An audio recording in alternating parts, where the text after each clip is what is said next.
ఇంతమంది ఆనిముత్యాలున్నారేంట్రా బాబు మీ పార్టీలో.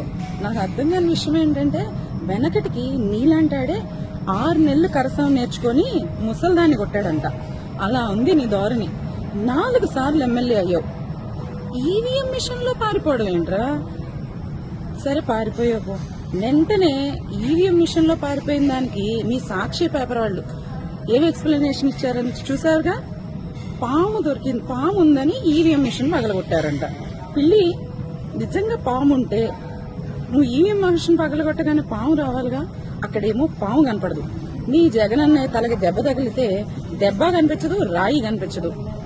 ఎంత ఆనిముత్యాలున్నారేంట్రా బాబు. అంటే జనాలని ఎంత వెరిబాలం చేస్తారు.